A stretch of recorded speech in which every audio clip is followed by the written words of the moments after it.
Komið sæl. Þeir sem voru hér á svona suðvesturhorninu tók hún eftir því hversu skarpur þessi bakki var sem að kom inn hér síðdegis og við sjáum hér litlu lægðabóluna yfir vestanverðu og þetta sem sagt bakki á bak við hana sem að kom inn en hann mun nú ekki endast lengi en við sjáum það betur á eftir. En við skulum líta og sjá hvernig þróunin hér svona í hafinu suður á landinu sérstaklega og þessi litla lægð fer núna norður fyrir og síðan til austurs fyrir norðan land og hérna það svo sem ekkert mikið það að gera en það hvessir tíma annað kvöld sérstaklega á norðausturhorninu en á öðru leyti ósköp rólegt og lítið að gerast eftir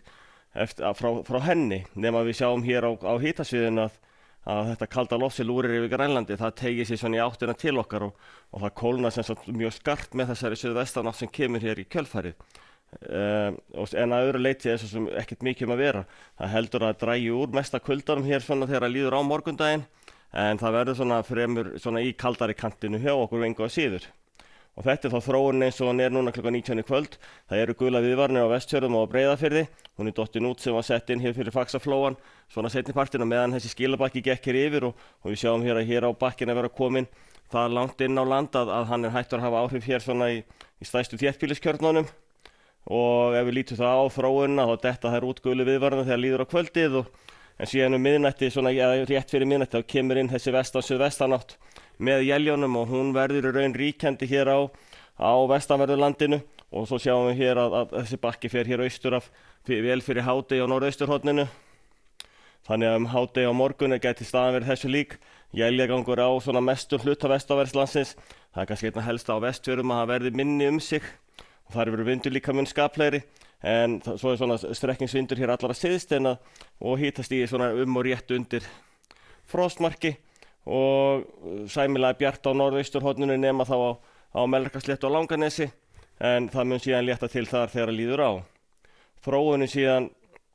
frá seinni partinum á morgun og fram á laugardag við sjáum þetta er nokkuð öflugur éljagangur að sjá í þessu það getur nú verið að það verður ekki svo efnismikil élin það er það kalt loft yfir landinu og þá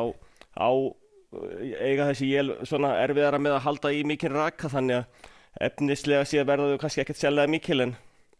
það getur orðið alveg þokkalega dimmt samt inn á milli. Hádegi á laugardag þá staðan þessu lík hittin hérna svona kannski skríður sumstaðar rétt yfir frostmark svona slydduél kannski eins og í Vestmannaeyjum orðið bjart og víða á norðausturhorninu en þá strekkingsvindur við Melrakkasléttuna og einhver eins og segja úrkomu lítið á Vestfjörðum en þó verða nú líklega einhver smá él svona stangli þar allavega og þá þróunin yfir til sunnudags þetta svona það dregur hægt og bítandi úr þessu yfir helgina byggis upp svona svolítið hæðarhryggur hér yfir landinu og þegar hér komum við sögu á sunnudagsmorgun þá eru svona smá él á stangli norðan og vestan til sérstaklega en ekkert endilega sjálfgefið að þau nái mikið inn á land en þó viðbúið að þetta gerir það einhverju leyti. Hitastigið mjög svipað eins og á föstudaginn en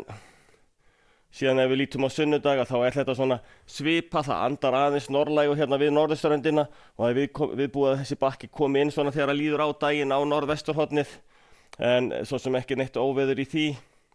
en að öðru leyti bjart og fallegt veður og ætti að geta nýst mörgum til útivistar. Síðan ef við lítum þá yfir til Evrópu þá erum við með svona lægðadrag hér yfir Rússlandi og skilin liggja hér yfir Finnska flóa, Eystrasaltið og niður og alveg niður á Íberíuskagann en mjög víða í austur og suðaustur hluta álfunnar og við Miðjarðarhafið býsna bjart. Það hérna leifar af lægð sem komið inn á Svartahaf en á öðru leyti sleppur svona Miðjarðarhafið að mestu leyti ágætlega milt með árstíma og það það aðalega bara hér norðvesturhornið á Íberíuskaganum sem fær einhverja smá vætu og sömu sögu þá að segja af Biskajaflóanum á Frakklandi en annars bara fínasta veður. Kanarí eru með nokkuð strekking svona norðan strekkingsvind en ágætlega bjart og ágætlega hlýtt þannig það þá einna helst vindurinn sem truflar svolítið en það bara hrein norðanátt þannig að það eitthvað sem þeir eru ekkert óvanir að hafa þessum ástíma og svo förum við vestur haf og þá þessi myndalega lægð hér norðan við vötnin miklu sem svona hvað ágengust og svo skúraleiðingar sem fylgja hér við Flóridaskagann frá lægðinni sem út af Labradorin og svo einhverja skúra éljaleiðingar líka hérna upp í norðvesturhorninu en að öðru leyti bjart og fallegt viður hér á sléttunum miklu og ágætis hitatölur hér við vesturströndina en við skulum láta gott heita í kvöld, verið þið sæl.